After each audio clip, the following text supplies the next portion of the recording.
सिमरन जी left में। Ma'am left है। अरे ma'am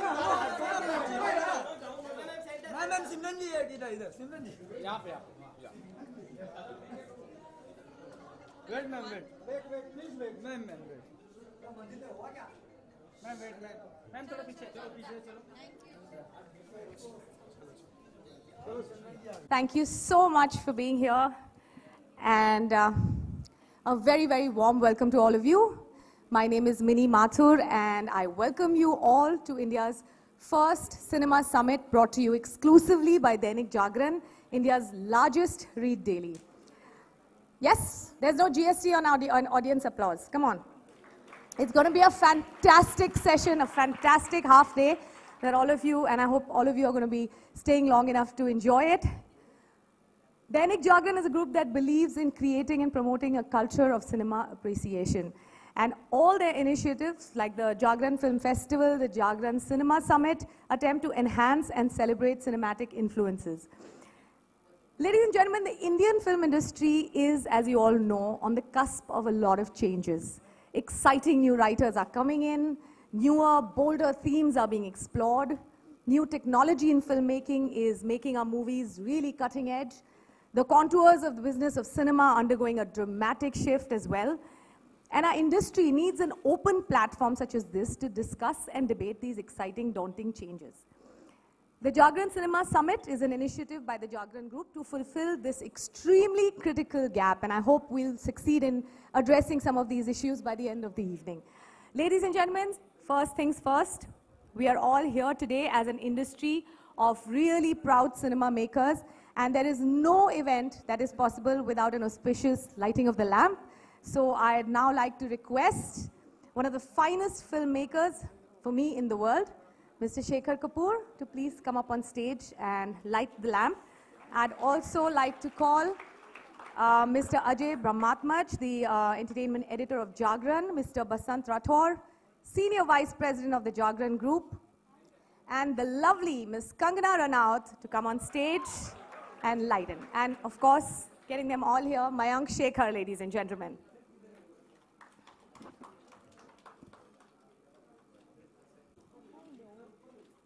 So happy to see you.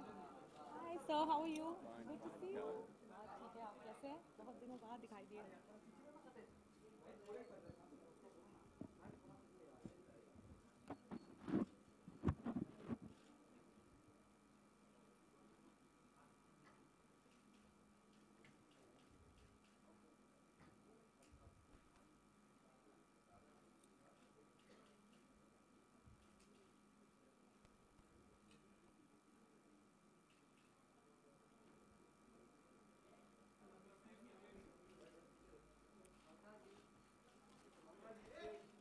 Ladies and gentlemen, this is not just a photo op. You can put your hands together and let's just hope to have a fantastic, auspicious, fruitful debate tonight.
Ladies and gentlemen, a warm round of applause, and we have begun on this auspicious note. Thank you so much, gentlemen. Kangana, the photographers are just like, Kangana ji left, dekhiye, Kangana ji right, dekhiye.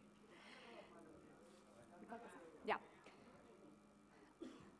Thank you, gentlemen. I'd now like to request Mr. Basant Rathore to stay back and give us a few words of wisdom. Yes. well, Mr. Rathore will be back, but I really want to call on stage. Like I said, he's one of the finest filmmakers the industry has seen in India as well as the global platform. He really needs no introduction, so I'm not going to bother with one. Please welcome for our keynote address today on the future of film, Mr. Shekhar Kapur on stage.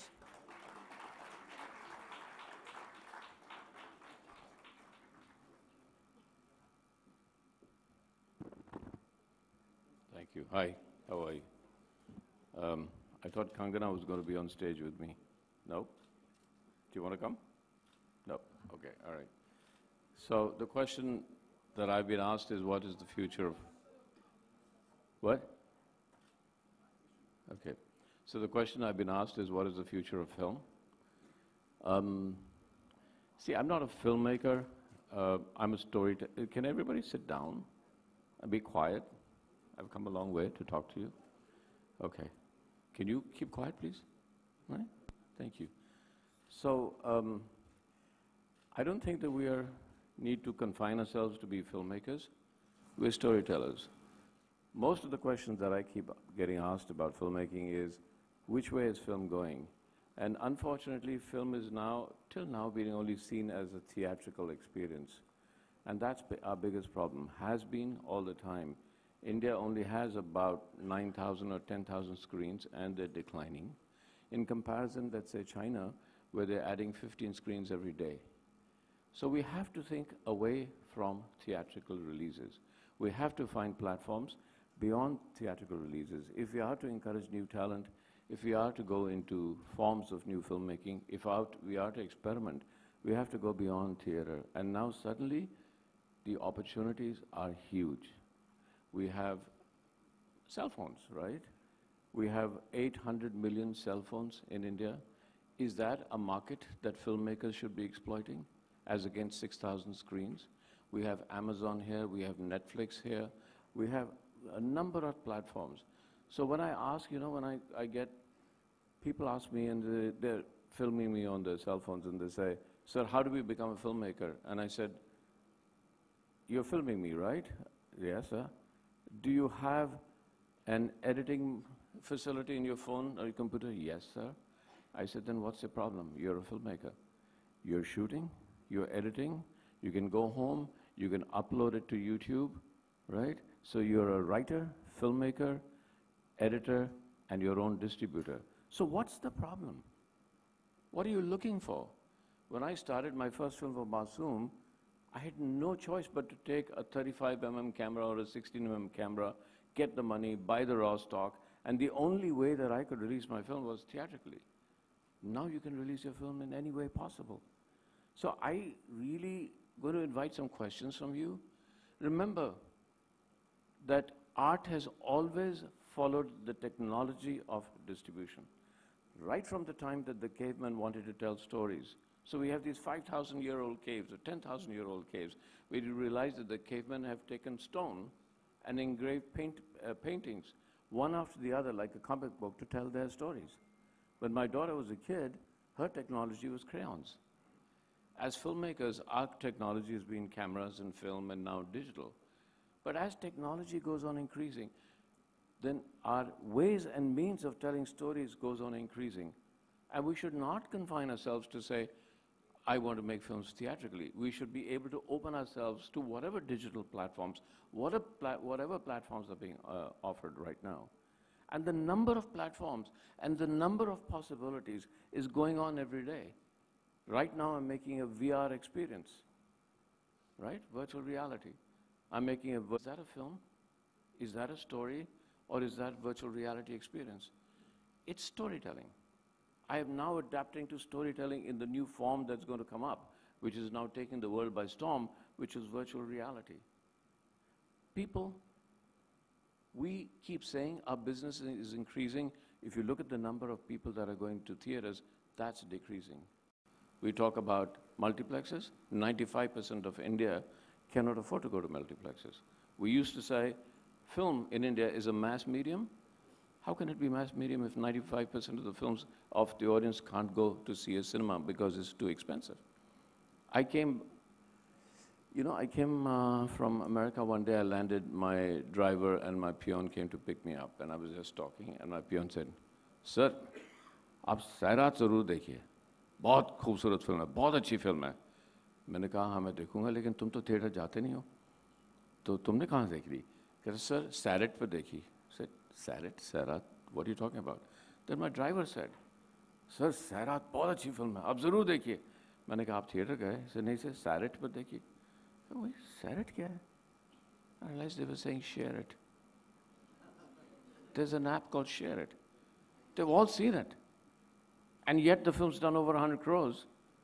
And yet 90% of them have not gone to the theater to see it. They've seen it on their phones. Those of you that can afford big houses and security have chowkidars, right? Go downstairs in the middle of the night. Here's what your chowkidar is doing. They're watching films on their phones. Oh, chor nikal jayega, wo film dekhta rahega, right? So there is any number. We have to, as storytellers, we have to adapt to every platform, every means that are given to us. And those means are increasing all the time, and it's given you, how many of you want to make a film? Raise your hands. Don't be shy. Come on, don't be shy. How many of you have got the funding to make a film? 1, 2, out of the 100 or so that said. Oh, you got 2 hands up. And those that you don't have funding, how much money do you need? There is a whole company that we've launched called Zero Budget Filmmaking. It doesn't take money. It only makes, if you want to be a famous theatrical filmmaker, then you want to be famous. Which comes first? You want to make a film, you want to express your stories, or you want to be famous? I'm hoping that it's, you want to make a film, you want to express yourself. There's nothing stopping you. What is stopping you? Do you have a story? You have a cell phone? You have an editing facility? You have YouTube, you can launch it. What's stopping you? I don't get it. I don't get the problem. What is the problem? I wish I had that when I first started making films.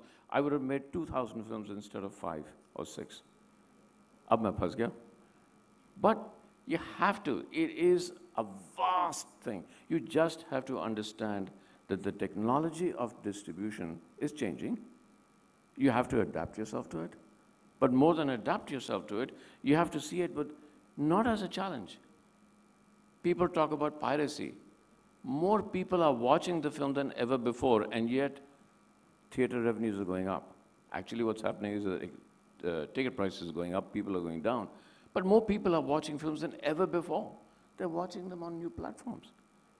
And we shouldn't be arrogant enough to say, "Nahi ji, main to sirf theater mein jaunga." We should go out and tell our stories, because fundamentally, filmmaking is about visual storytelling. And it doesn't matter how you do it. Okay, I'm going to say the same thing. There is a lot more ideas and things, but if you have any questions, please ask them very quickly, because everybody's waiting for Kangana to come up. All right?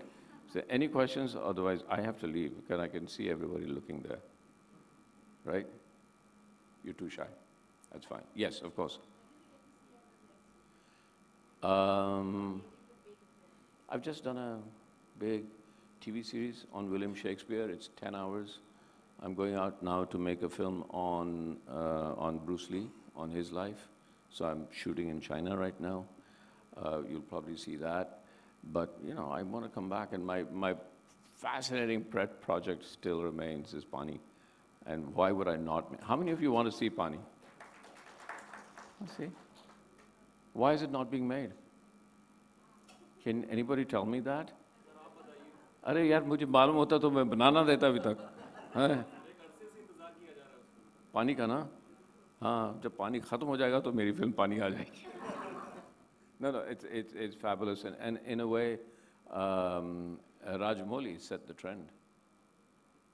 I really admire Rajamouli, because what he did was, he showed us that when you have a very big story to tell, do it in 2 parts. And that's what I'm going to do with Pani now. I'm going to do it in 2 parts, because it's a story I've written over many years. It's a really important story. So who says that film, all of it should be in 1 part? It could be in 2 parts. And it's cheaper, right? Okay, so wish me luck. And if there are no more questions, I think I've done my 15 minutes. Yes, ma'am, go ahead.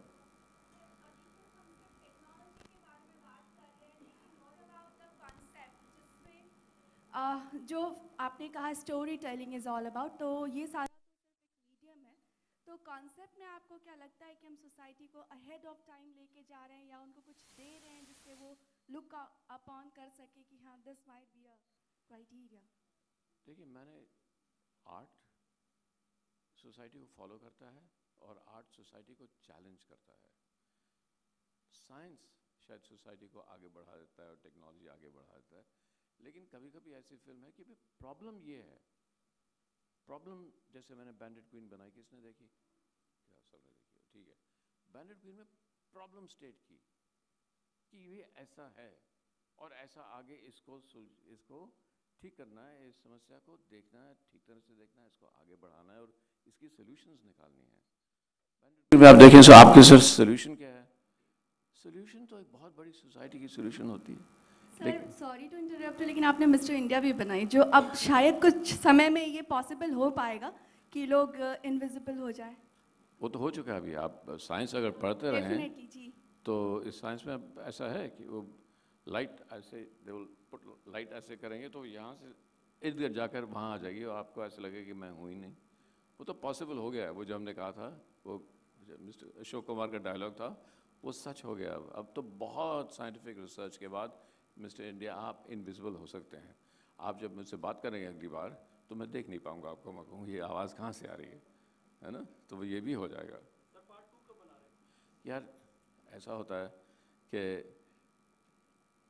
एक चीज़ जब आप बना चुके हैं ना और इतनी बड़ी हिट हो गई है तो उसको आप रिपीट करके ना उसको बिगाड़ देंगे। तो कोई और अच्छा डायरेक्टर हो और लोग हों, उनको बनानी चाहिए, क्योंकि मैं तो कर चुका हूँ ना। तो पार्ट 2 अब क्या बनाऊँगा? मेरे पास लोग आते रहते हैं। मैं आपको एक बात बताऊँ और फिर निकल जाऊँगा यहाँ से। लोग मेरे पास आते हैं, कहते हैं सर मिस्टर इंडिया आप बना दीजिए, देखिए 3 हफ्ते में 250 करोड़ कर लेगी या 300 करोड़ कर लेगी, पूरा पैसा आपको हम 300 करोड़ देते हैं और 300 करोड़ आप 3 हफ्ते में कमा लेंगे। फिर मैं कहता हूँ यार देखो, मैंने एक फिल्म बनाई थी जो 30 साल चली। अब आप मुझे कह रहे हैं कि आप ऐसी पिक्चर बनाओ जो 3 हफ्ते चले, मुझे समझ में नहीं आ रही है ना? Thank you very much. Thanks for calling me. I know it was last minute and I'm taking time from the beautiful, young, wonderful, great actress who's always refused to work with me. She's right here. Kangana, it's your stage. Thank you.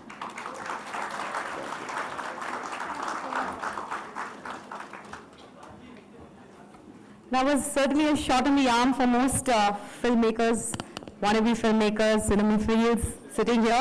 And thank you so much, Shekhar Kapoor, for that keynote address. Before we carry on, ladies and gentlemen, we'd like to call on stage Mr. Basant Rathore to come and say a few words. Please put your hands together.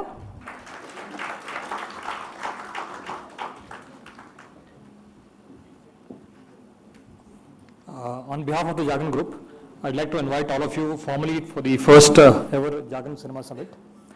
And I think the entire debate has been opened up really by Mr. Kapoor. I think some of you who've been following cinema would obviously be aware of the thing that happened at Cannes very recently this year, where they admitted 2 Netflix films as part of their official competitive list. And there was a huge critical backlash around it. And when these films were screened, they were met with boos. And when these films ended, there was a standing ovation. So basically what's really happened is that Cannes later on went on to say that from next year onward, that is 2018 onwards, a film will have to have a theatrical release in France for it to do a preview or a premiere at Cannes. So the entire debate of what really constitutes a film is once again out in the open. Is it a theatrical release, or is it a movie that's streaming down to your phone, and so on and so forth? So this entire debate has been on for such a long time. Mediums have been legitimized and delegitimized over a period of time. And I think there's a whole lot of issues that the industry really needs to tackle with. And what we've really done is the Jagan Cinema Summit is essentially a platform where thought leaders from the industry are going to get together and discuss the future of cinema and take it to its right direction. And that's it. Thank you so much once again for all of you.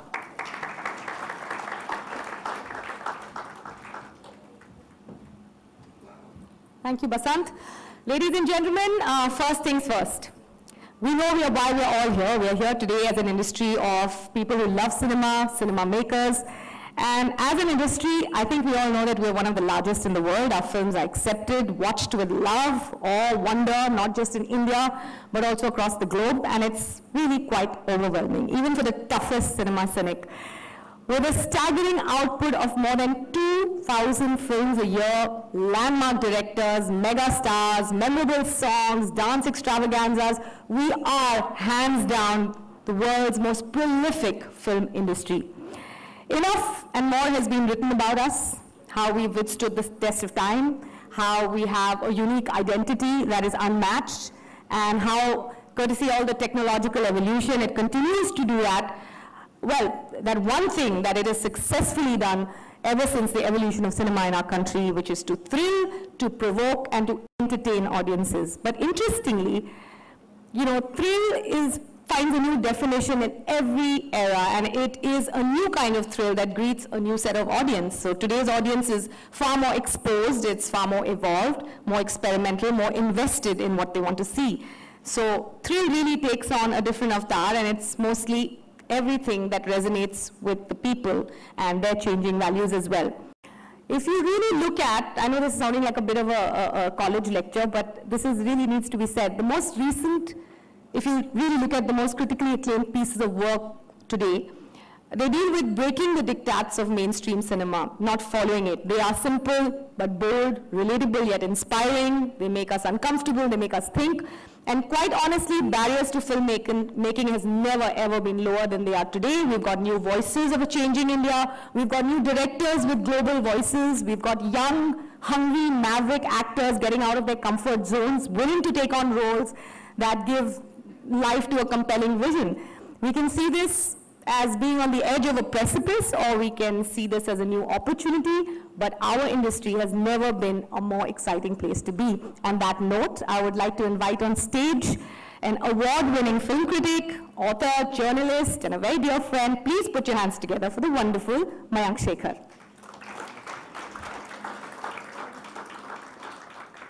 Woohoo, come on, we can be louder than that. How dapper do you look in that suit, huh? And joining Mayank today, you know, will be a supremely talented and fierce actor who's known for her very honest and very blatant portrayals, opinions. She's managed to shake up a lot of mindsets, dared to question everything that was deemed out of reach for women actors.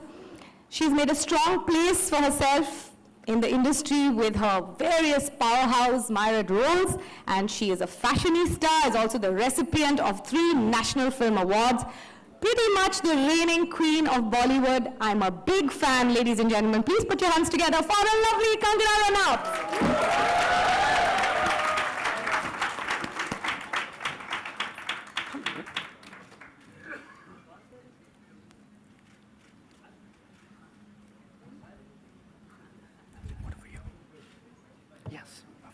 Okay for you? Yeah. Hello, ladies and gentlemen. Welcome to the first session of the first Jagran Cinema Summit. This is also Mumbai's first cinema summit, by the way, and I have good reasons to believe this is actually the world's first cinema summit.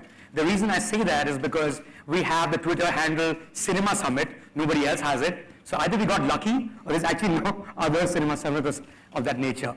The whole point of doing this, of course, and of course there have been various conventions and film forums in the past that deal with media as an industry, but the point of the Cinema Summit per se is to provide a platform and a perspective, or to get the perspective of producers of entertainment. So far as the consumers of entertainment is concerned, we already have the Jagran Film Festival that travels to 16 Indian cities, that comes to Mumbai on September 18th. Guys, please register for the festival. It's on from 18th to 24th. Coming back to the summit though, I could not think of anyone better than the lady in the house to kickstart this, for a couple of reasons. One is that you're, of course, the present of heroine, and of course we look at the future of the heroine. But as an actor, you've actually looked very closely at also the history of the heroine. your last role, Kangana, as Julia, was a Bollywood star of the 1940s. While researching for that character, what did you come across in terms of finding the position or the role of the women in the film industry, in the Mumbai film industry in the 1940s? What was it like then? First of all, thank you, Mayank sir. Thank you for inviting me for this. It's extremely prestigious platform to be at, and to have Shekhar sir here. He's a very dear friend, and my favorite filmmaker. It's been a wonderful day so far. So yeah, coming to Julia, to my surprise, when I was doing my research on that character, I was taken aback that there was a lot more acceptance for, a feisty character, like a woman fighter, like a woman stunt, and she was one big woman, used to wear shorts and carry two men on her shoulders and ride a horse, and a stunt woman in those days, and people were okay with that. People were okay with, that sort of acceptance of a woman's, like a fierce persona. And I think we just, instead of going upwards from that, our cinema and the perception of women somewhere started to descend. And where we are today, action is pretty much just to, delve into the beautiful physical appearance of a woman, or to make them look sexy, but that was serious action, like Julia, the character was inspired from. Was from many stunt women in those days who did their own action, and they were not like, it wasn't a comedy that they were beating up men in. They're like serious action films. They were the saviors, they were the superheroes, they were the women who were in love stories were saving the men they were in love with, and they were all serious films, they were not comedies. So I think somewhere, that growth didn't go into the right direction.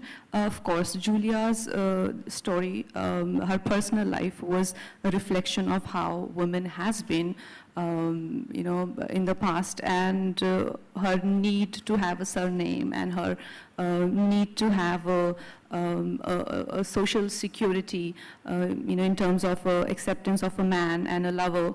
I think that's quite prevalent even today. So yeah, that's what I learned from that character. But Kangana, the fact is also that if you go back in history, the first heroine in Hindi cinema, or Indian cinema as it were, was actually a man. Anna Salunke was a man who played the first heroine in Raja Harishchandra, the first Indian film. Now, back then, and you need to tell me a little bit about the 40s because you have researched that part of history, people from respectable families, so to say, did not send their daughters to work in cinema. Do you think that's changed a lot? Of course. I think in those days, women were very protected. I mean, according to the feudal mindset, protected means confine them to the four wall of the house, or the veil, or other sort of the physical layers of maybe clothing or culture, but not the real protection that I'm talking about. So yeah, I think women were confined to very strict, especially the ones who came from so-called, good families and good backgrounds. So that's true that there was a certain section, and it was not considered, even in my family, when I was pursuing acting, it was not looked at something which is respectable, or what I depicted, in the film, in terms of, I remember my mom telling me that, I asked her, I said, how did you like Gangster? And she's like, I loved it, but your dad is not very happy. And I'm like, why is he not happy about it? He's like, maybe there's a lot of, so depiction of passion or backlash. So it was very upsetting for my family. But I remember Shekhar sir coming in on Metro set. He told me how beautifully he expressed his almost awe for the shot that I remember where my gun was on my head, and Shekhar sir said that the most beautiful thing that I've seen, that the emotion from fear to acceptance, is so beautiful, Kangana, and at this young age you depicted that is so beautiful. And I'm like, you know, I mean, my family would never feel that way for me ever, you know, because all they see is that there was a backless shot in the film. So yeah, I think that it's difficult to rise above that mentality. It's difficult being a woman or an actress to, you know, to rise above the sexuality. I mean, as much we would want to be, you know, an ideal world and all of that, but it Sure. does, you know, delve in our minds. Right. But if there was a young girl in a village in Himachal right now, in 2017, how difficult or how easy would it be for that person to come to Bombay and make it movies? Would you be that inspiration for that person? Would you personally advise that person to do it? Or would they be actually scared of a lot of the stories that you've actually revealed in the past few weeks in terms of what you went through? Yeah, see, Mayank sir, this is a conscious effort that I make to tell the brighter side and the darker side, you know, because I don't want to give a very hunky-dory picture of my life. It's very easy to portray a fairy tale and to make yourself the center of the world and to portray yourself larger than life and almost the God's favorite child. It's very heartbreaking to actually put the real picture out there and be like, you know, I don't know if I've been really lucky or really unfortunate, but that is your depiction or your perspective, but this is how it is. And if tomorrow you want to walk the same path, know that you might or might not make it. So it's good to have that approach, because I really don't have any method to my journey. I don't know if, you know, like it's hard to tell how exactly I made it. You know, people sometimes ask me that, where did you get so much strength from? It's not just strength. Sometimes, you know, there were incidences that I don't know how I just made it through those, you know, series of events. So I can just, in my place, I can just be very honest and mentally prepare everyone that this is how it is. It's as magical as you know, it can get, but at the same time, I think magic comes with its little bit price tag, which is sometimes you might not want to pay. So yeah, this is how it is for me, at least. And you were the extreme outsider, as it were. And since we're looking at also the past of the heroine while discussing the future, and you've spoken a lot in the past also about star system and the dynasty that follows. But the fact is, when you talk about dynasties, I'm not using the N word, I haven't yet.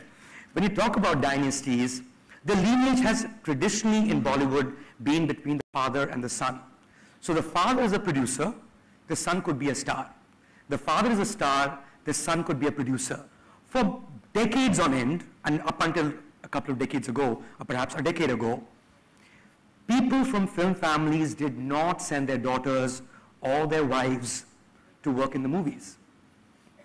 One, what does that mean in terms of why do you think that was the case? Because all the heroines mostly have been outsiders in that sense. Why do you think they chose not to do it? It's something very hurtful, and it's something very, if I say in a very upfront way, it might just made very severe headlines. So I try and be Go for it, Kangana. I try and be as, I'd say as soft I can be. But I think it comes from the deep-rooted patriarchal mindset where, you know, the way one treats a woman and the way one sees a woman, you know, it reflects in his relationship with his daughter or his wife.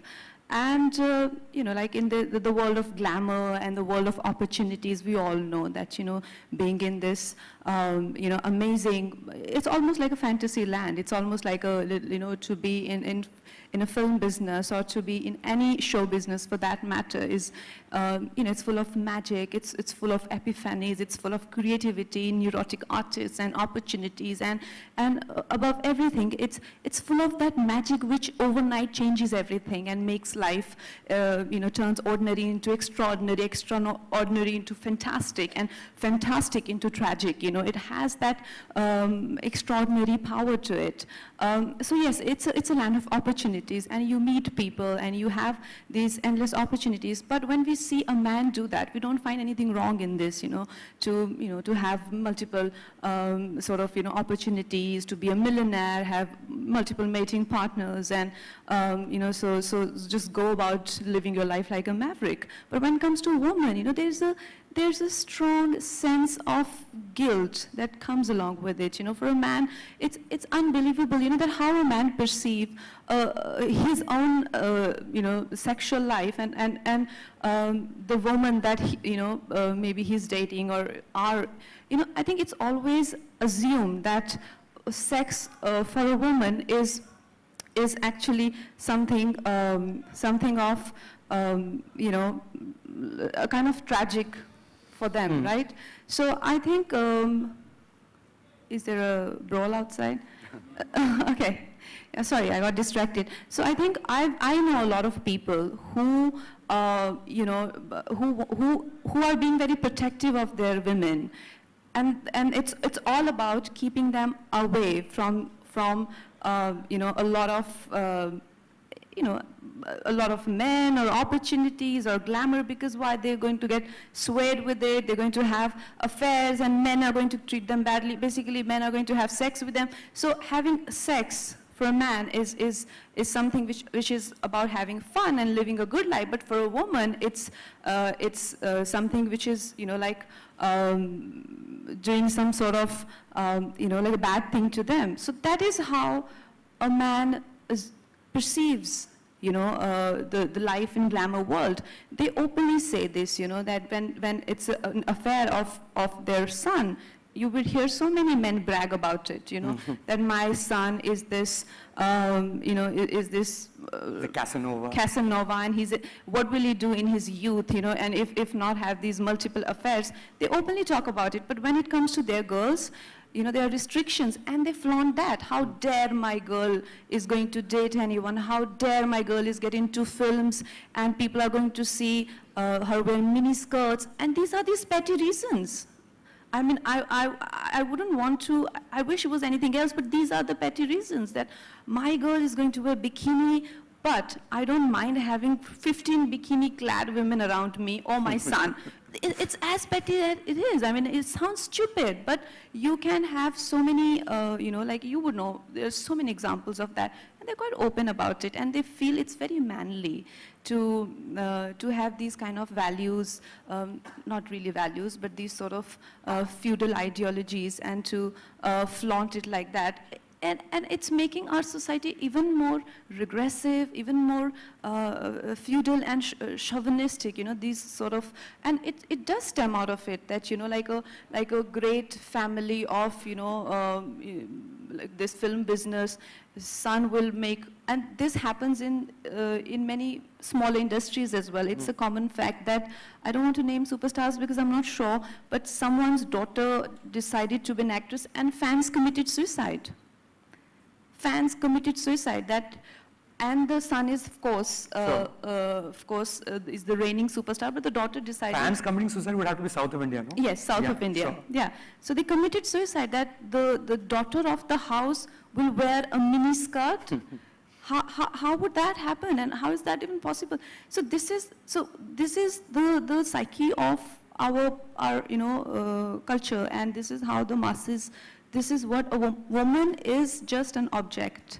And it's very unfortunate that, you know, there is, that's all, you know. But you see that changing too, because from like the early 2000s onwards, you do see a lot of women from film families actually entering films. And so do you think the film industry has changed? Do you think the psyche of those families have changed? What do you think has led to that change?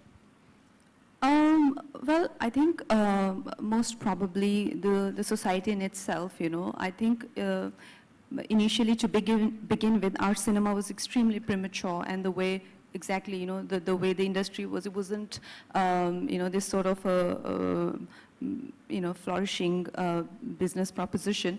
But how it became, I think, more progressive, more people decided to, you know, sort of get into it, and that's how times the films have come a long way, right? They have come from being very primitive to fairly, you know, I'd say we are not yet there, and I'm not sure if we will ever be, but yeah, but we have come. You mean less shady people in the films? Sorry? Less shady people in the movies also? Well, see, also film business has many levels to it, right? Like there are all kind of cinemas. There are so I can't really guarantee that, but it's definitely it's. I don't think, like, you know, it's definitely a business where a lot of people, educated people, and yeah, and the ones who are, you know, who are sort of who understand the business for what it is. Right. Yeah. Because the other diktat when it comes to the heroine in Bollywood, Kangana, has always been that marriage was always seen as a retirement plan. The reason you get married is because you're done with show business, because that's a one-way street. And of course, a lot of them actually made comebacks much later, but a lot of water had flown under the bridge. Do you see that? Because in fact, you yourself, at some level, have been a huge beneficiary of that. Your first film, Gangster, Chitrangada Singh was supposed to play that part right until the end. Then she gets married. Then the husband says, you will not work in movies. So there's a slot ready, you have a week to go, you get a passport, and you get your debut film. You've actually benefited from that. Do you think that tag of being a married person and therefore losing out on so-called fan base, because this was also true for male stars back in the day. Govinda hid the fact that he was married. I think even Ahmed hid the fact that he was married when he entered films. Do you think that's finally going though? And it's about the artist? Of course. I think a lot has changed, you know, from those days where people really cared about someone's marital status or, you know, someone's age. A lot has changed for that matter. So, yeah, I don't think it's of any consequence anymore. But there is definitely a section of the society who is, who do, you know, like an older woman is always, you know, referred to as this, you know, like there's always mocking women for being older, and when you're young, you're, you know, mocked for being young. Sure. So that's there, but it has definitely changed, and we can see the change around us. But I think just for last few years, 4-5 years, and before that, I think many women were just forced to leave the industry, even though they looked the same, even though there was no like change in their appearance, but they were just not accepted anymore. Right, because you know, earlier in the year, I think it was around January, you announced that you're going to get married this year. It's what, 2 months or 3 months left? Yeah. Like, you'll be getting invitation cards soon? Yeah, most definitely. Really? You're actually getting married in the next 3 months? Well, we'll talk about that at some other time. We'll talk about your career, Kangana. We started with Gangster, of course.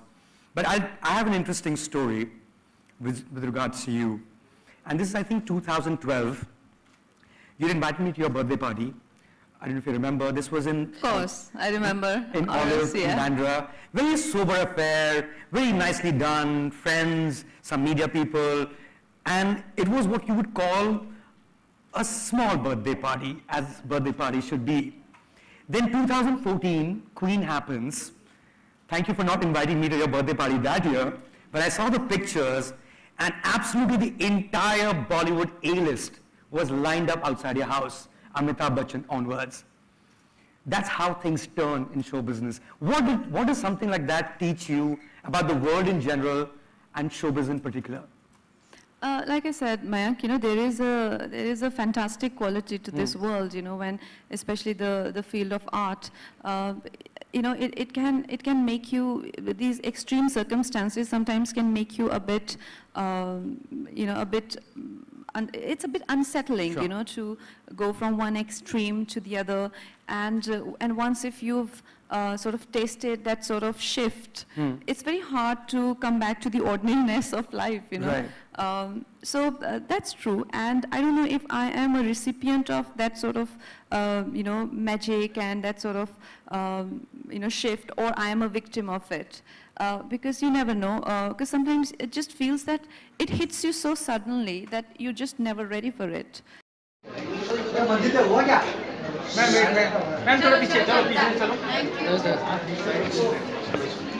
चलो सिमरन जी आ गए चलो भाई चलो भाई चलो भाई चलो भाई चलो भाई अरे भाई जा रहे हैं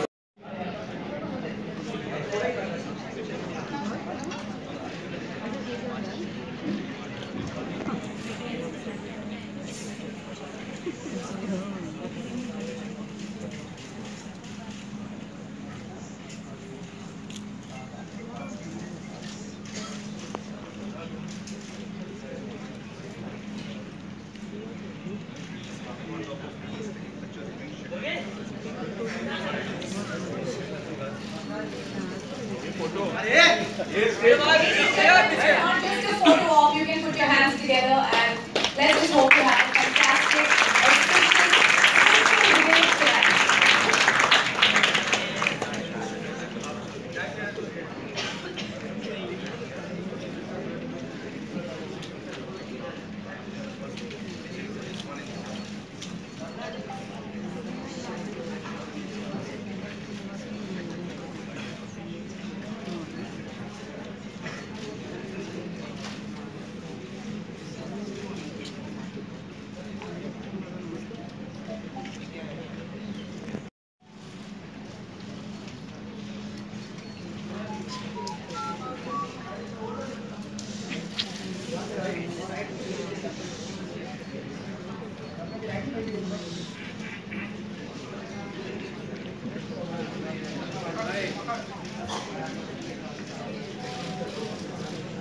Ladies and gentlemen, a warm round of applause. And we have done. Gentlemen, Chandana, Dr. Sujay said, Nani left, देखिए, Nani right. Yeah. Thank you, gentlemen. I'd now like to request Mr. Basant Rathore to stay back and give us a few words of wisdom. Yes.